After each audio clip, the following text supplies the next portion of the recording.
여호와께서 이와 같이 내게 이르시되 너는 가서 뱃띠를 사서 내 허리에 띠고 물에 적시지 말라 하시기로 내가 여호와의 말씀대로 띠를 사서 내 허리에 띠니라.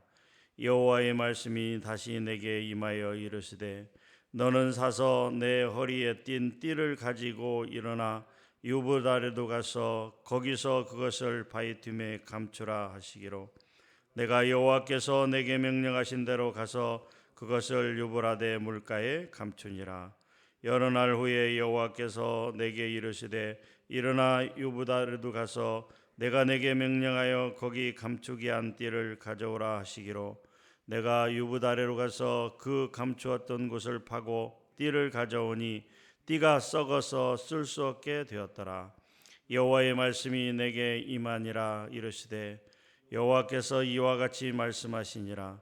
내가 유다의 교만과 예루살렘의 큰 교만을 이같이 썩게 하리라. 이 악한 백성이 내 말 듣기를 거절하고 그 마음에 완악한 대로 행하며 다른 신들을 따라 그를 섬기며 그에게 절하니 그들이 이 띠가 쓸 수 없음 같이 되리라. 여호와의 말씀이니라. 띠가 사람의 허리에 속함 같이 내가 이스라엘 온 집과 유다 온 집으로 내게 속하게 하여 그들로 내 백성이 되게 하며 내 이름과 명예와 영광이 되게 하려 하였으나 그들이 듣지 아니하였느니라. 그러므로 너는 이 말로 그들에게 이르기를 이스라엘의 하나님 여호와의 말씀에 모든 가죽 부대가 포도주로 차리라 하셨다 하라. 그리하면 그들이 내게 이르기를 모든 가죽 부대가 포도주로 찰 줄을 우리가 어찌 알지 못하리요 하리니 너는 다시 그들에게 이르기를 여호와의 말씀에 보라 내가 이 땅의 모든 주민과 다윗의 왕위에 앉은 왕들과 제사장들과 선지자들과 예루살렘 모든 주민으로 잔뜩 취하게 하고 또 그들로 피차 충돌하여 상하게 하되 부자 사이에도 그러하게 할 것이라. 내가 그들을 불쌍히 여기지 아니하며 사랑하지 아니하며 아끼지 아니하고 멸하리라 하셨다 하라. 여호와의 말씀이니라. 너희는 들을지어다 귀를 기울일지어다 교만하지 말지어다. 여호와께서 말씀하셨음이라. 그가 어둠을 일으키시기 전 너희 발이 어두운 산에 거치기 전 너희 바라는 빛이 사망의 그늘로 변하여 침침한 어둠이 되게 하시기 전에 너희 하나님 여호와께 영광을 돌리라. 너희가 이를 듣지 아니하면 나의 심령이 너희 교만으로 말미암아 은밀한 곳에서 울 것이며 여호와의 양떼가 사로잡힘으로 말미암아 눈물을 흘려 통곡하리라. 너는 왕과 왕후에게 전하기를 스스로 낮추어 앉으라. 관 곧 영광의 면류관이 내려졌다 하라.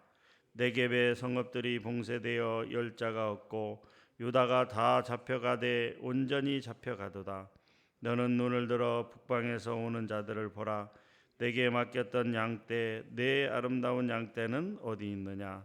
너의 친구 삼았던 자를 그가 내 위에 우두머리로 세우실 때 내가 무슨 말을 하겠느냐.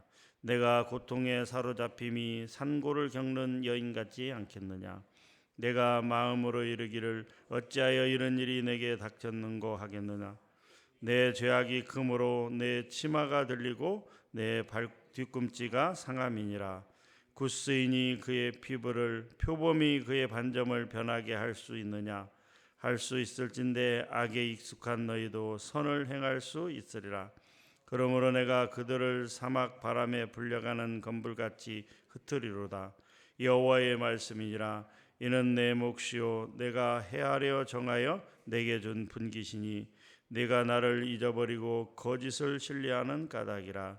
그러므로 내가 내 치마를 내 얼굴에까지 들춰서 내 수치를 드러내리라. 내가 너의 간음과 사악한 소리와 들의 작은 산 위에서 네가 행한 음란과 음행과 가증한 것을 보았노라. 화 있을진저 예루살렘이여 내가 얼마나 오랜 후에야 정결하게 되겠느냐 하시니라. 아멘. 예레미야 13장은 유다에 대한 심판을 경고하는 상징성이 강한 두 가지의 비유, 즉 썩은 뱃띠에 관한 비유, 그리고 포도주 가죽 부대에 관한 그 두 가지 비유가 1절부터 14절까지 기록이 되어 있습니다. 또한 15절부터 27절까지는 유다를 향한 세 가지의 어떤 독립된 경고, 즉 15절부터 17절까지는 유다의 교만에 대한 경고, 18절과 19절은 왕과 왕후에 대한 경고, 20절에서 27절은 유다의 어떤 습성화된 그런 악에 대한 경고를 말하고 있는, 이렇게 두 부분으로 나누어질 수가 있다라고 하는 것이죠. 아마도 이 기록 시기는 바벨론 2차 침공 때인 여호야긴 왕, 유다의 19번째, 남유다의 19번째 왕인 여호야긴의 통치 시기에 주전 약 598년에서 597년, 그것을 배경으로 이렇게 선포된 말씀으로 보여집니다. 왜냐하면 18절과 19절의 왕과 그 왕후에 대한 예언은 열왕기하 24장의 8절, 열왕기하 24장 8절 이하에 기록된 그 내용이 기록이 되어 있기 때문인 것입니다. 먼저 1절 이하에 보게 되면 여호와께서 예레미야에게 이르시되 뱃띠를 사서 허리에 차고 물에 적시지 말라, 이렇게 말씀하고 있습니다. 13장 1절을 한번 읽어보도록 하겠습니다. 시작. 여호와께서 이와 같이 내게 이르시되 너는 가서 뱃띠를 사서 내 허리에 띠고 물에 적시지 말라 하시기로. 2절에도 보면 내가 여호와의 말씀대로 띠를 사서 내 허리에 띠니라 라고, 허리에 띠는 띠에 관한 비유가 이렇게 시작이 되고 있습니다. 예레미야는 하나님의 말씀에 순종을 합니다. 이게 첫 번째 말씀이죠. 두 번째 말씀은 4절에 기록이 되어 있습니다. 그 허리에 딴 띠를 어떻게 해야 되는지 4절에 말씀하고 있습니다. 4절 같이 한번 읽어봅니다. 시작. 너는 사서 내 허리에 띈 띠를 가지고 일어나 유브라데로 가서 거기서 그것을 바위틈에 감추라 하시기로. 여기에 대한 해석은 여러 가지 해석이 있습니다만은 남유다에서 이 바벨론 유브라데까지 약 500km가 넘는 큰 먼 거리인데, 그것을 실제로 갔다 왔다라고 해석하시는 분도 있고 아니다라고 하시는 분도 있습니다만은, 어쨌든 예레미야는 하나님의 말씀에 이렇게 두 번째로 순종하고 있습니다. 또 하나님께서 세 번째로 이렇게 말씀합니다. 6절 말씀이죠. 6절, 7절 말씀 같이 한번 읽어보도록 하겠습니다. 시작. 여러 날 후에 여호와께서 내게 이르시되 일어나 유브라데로 가서 내가 내게 명령하여 거기 감추게 한 띠를 가져오라 하시기로, 내가 유브라데로 가서 그 감추었던 것을 파고 띠를 가져오니 띠가 썩어서 쓸 수 없게 되었더라. 띠가 썩어서 쓸 수 없게 되었더라, 이렇게 말씀합니다. 여기에 대한 해석이 바로 이 8절 이하에 보면 기록이 되어 있습니다. 뱃띠가 썩은 것처럼 내가 유다의 교만과 예루살렘의 큰 교만을 이같이 썩게 하리라 라고 9절 말씀에 이렇게 기록이 되어 있습니다. 그러면 왜 하나님께서 이렇게 하셨는가라는 것은 바로 10절 말씀입니다. 10절 말씀을 같이 한번 읽어보도록 하겠습니다. 시작. 이 악한 백성이 내 말 듣기를 거절하고 그 마음에 완악한 대로 행하며 다른 신들을 따라 그를 섬기며 그에게 절하니 그들이 이 띠가 쓸 수 없음 같이 되리라. 이 띠라고 하는 것은 오늘날 우리가 얘기하는 그 벨트, 허리에 차는 그 벨트를 말씀하고 있는 거죠. 그런데 단순히 어떤 옷을 이렇게 묶기 위한 벨트를 이야기하는 것이 아니라, 이것은 출애굽기 28장 40절 이하에 나오는 제사장들의 복장을 갖출 때 하는 그 띠를 이야기하고 있습니다. 제사장들이 그 에봇이라고 하는 제사장의 그 옷 위에 매는 띠를, 그 에봇 위에 두르던 그 띠를 의미하고 있는 거죠. 출애굽기 28장 40절에 보면 너는 아론의 아들들을 위하여 속옷을 만들며 그들을 위하여 띠를 만들며 그들을 위하여 관을 만들어 영화롭고 아름답게 하되라고 기록되어 있습니다. 29장 9절 말씀에도 이렇게 기록이 되어 있죠. 아론과 그의 아들들에게 띠를 띄우며 관을 씌워 그들에게 제사장의 직분을 맡겨 영원한 규례가 되게 하라. 너는 이같이 아론과 그의 아들들에게 위임하여 거룩하게 할지라. 그러니까 이 띠는 단순한 띠가 아니고 이것은 어떻게 해요? 에봇이나 흉대나 관 이런 것들과 같이 제사장의 거룩과 영화로움의 상징이었다라고 하는 것이죠.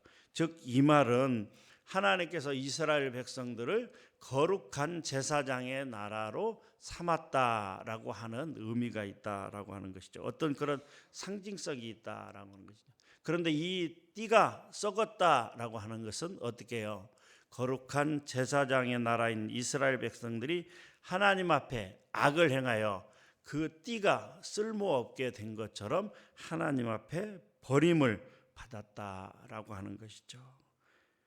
하나님께서는 이스라엘 백성들을 거룩한 제사장의 나라로 부르셨는데 이스라엘 백성들은 그것을 버렸다. 그 악이 이제 끝에 달하였다라고 하는 것을 말씀하고 있습니다.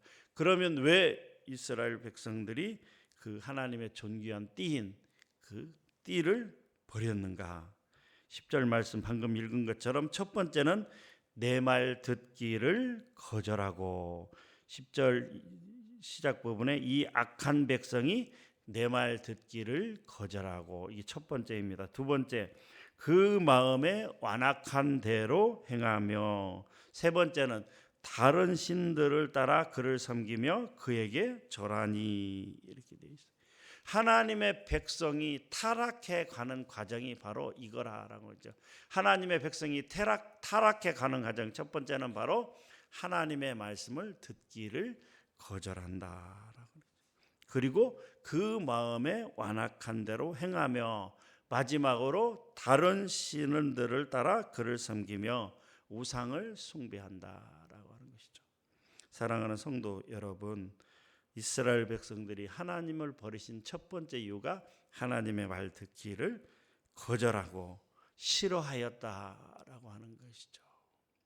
우리가 신앙생활을 하는 가운데 하나님의 말씀을 하나님의 말씀 듣기를 싫어할 때가 되면 그게 바로 타락의 징조다라고 하는 것이죠. 귀머거리 독사가 귀를 막고 듣기를 싫어하는 것처럼 우리가 신앙생활할 때 갑자기 우리 마음 가운데 하나님의 말씀을 듣기를 싫어한다, 여기에서 문제가 발생한다라고 하는 것이죠. 우리는 하나님의 말씀을 듣는 것을 즐겨해야 됩니다. 할렐루야.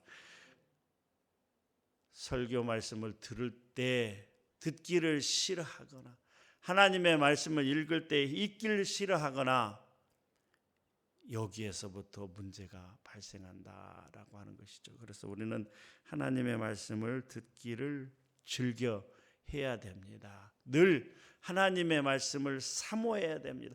하나님의 말씀이 꿀송이보다도 더 달구나라고 느끼며 그렇게 살아가야 됩니다.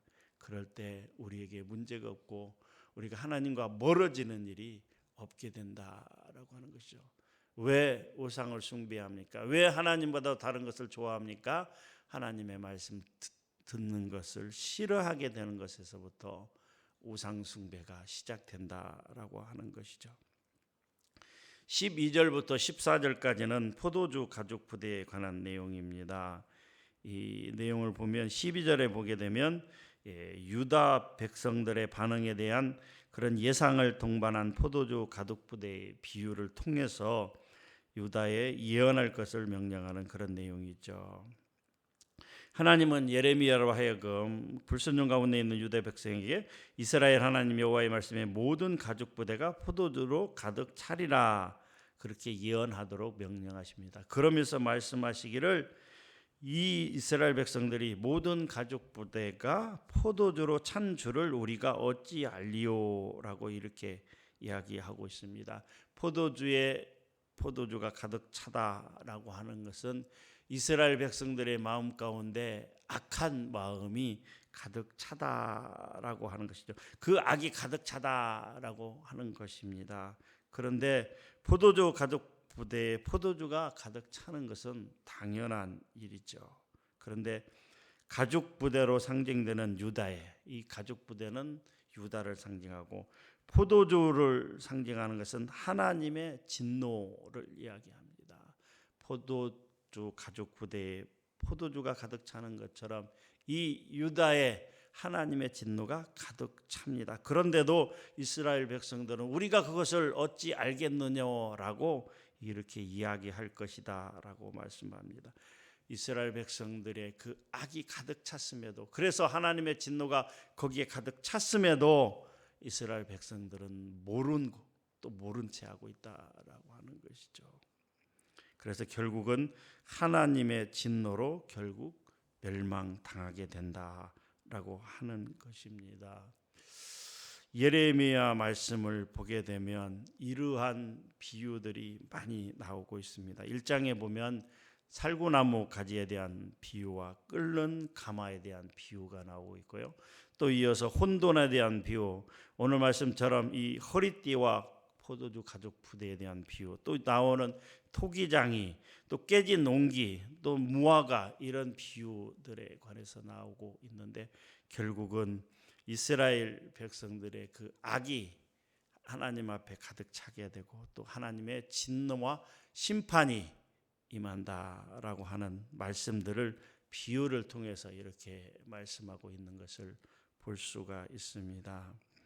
우리가 이 예레미야 말씀을 들으면서 우리에게 경고의 말씀이 아닌가 생각이 되어집니다. 오늘날 한국 교회와 또 목회자들, 성도들의 그 신앙 상태를 돌아보면 우리가 마치 이 남유다가 멸망당할 때 이러한 상황처럼 오늘 한국교회의 상황이, 한국교회 모든 성도들의 신앙 상태가 이러지 않나라고 하는 생각을 해봅니다. 곧 임박할 하나님의 진노를 피하기 위해서 우리는 먼저 하나님 앞에 꿇어 엎드려 회개해야 된다라고 생각합니다. 하나님의 말씀을 중요하게 여기기보다는 어떤 개인의 사리사욕, 특별히 목회자들과 많은 성도들이 이 물질에 대한 탐욕과 이성에 대한 이런 음란한 악들로 인해서 한국교회가 점점 무너져가고 있는 현실이 너무나 안타깝다라고 생각을 합니다. 저와 여러분들이 먼저 하나님 앞에 바로 섰으면 좋겠습니다. 하나님의 말씀대로 살아가기 위해서 발버둥치고 애쓰고, 다른 사람들은 어찌할지 모르지만 적어도 나만은 내가 하나님 앞에 부끄럽지 않은 삶을 살아야 되겠다고 코람되어 하나님 앞에서, 하나님의 면전에서 내가 어느 곳에 있든지 간에 내 앞에 하나님께서 나를 지켜보고 계신다, 하나님께서 나를 주목하고 계신다, 하나님이 나와 함께 하시기 위해서 나를 기다리고 계신다라는 그런 마음으로 살아갔으면 좋겠습니다. 사랑하는 성도 여러분, 오늘 하루의 삶이 우리 앞에 어떻게 전개될지는 아무도 모릅니다. 기쁜 일이 있을 수도 있고요, 슬픈 일이 있을 수도 있습니다. 좋은 일이 있을 수도 있고요, 나쁜 일이 있을 수도 있습니다. 우리에게 큰 기쁨이 되는 좋은 소식이 올 수도 있고요, 아니면 혹시라도 우리에게 어려운 일이 닥칠 수 있는, 아무도 모릅니다. 그러나 중요한 것은 오늘 하루의 삶이 우리 앞에 어떻게 전개되든지 간에 나는 오직 말씀대로 살아가기라, 하나님의 말씀을 즐겨하면서 그 말씀대로 살아가리라 라고 생각하고 각오하고 또 그렇게 따르기 위해서 애쓰고 힘쓰는 우리의 삶이 됐으면 좋겠습니다. 또 원하기는 우리 앞에 나쁜 일보다는 우리 앞에 좋은 일들만 계속 있었으면 좋겠습니다. 그래서 하나님을 자랑하고 하나님을 높이는 저와 여러분들의 삶이 되기를 주님의 이름으로 축복합니다. 하나님 감사합니다. 오늘 또 우리 귀한 말씀 주시니 감사합니다. 하나님, 예레미야 13장을 통해서 먼저 썩은 뱃띠와 포도주 가죽 부대에 대한 그 분명한 비유를 통해서 회개하기를 원하시는 아버지 하나님, 또한 그 이후에 직접적인 여러 가지 말씀을 통해서 그 악을 돌이켜 회개하기를 원하시는 아버지 하나님, 이 말씀을 우리가 경계로 삼아서 하나님 앞에 악을 행하지 않는 우리가 되기를 원합니다. 말씀을 듣기 싫어하는 것이 아니라 말씀을 가까이 하며 우상을 숭배하는 것이 아니라 오직 하나님을 섬기는 우리의 삶이 될 수 있도록 오늘 또 우리에게 은혜를 허락하여 주시옵소서. 감사드립니다. 살아계신 예수님의 이름으로 기도합니다. 아멘.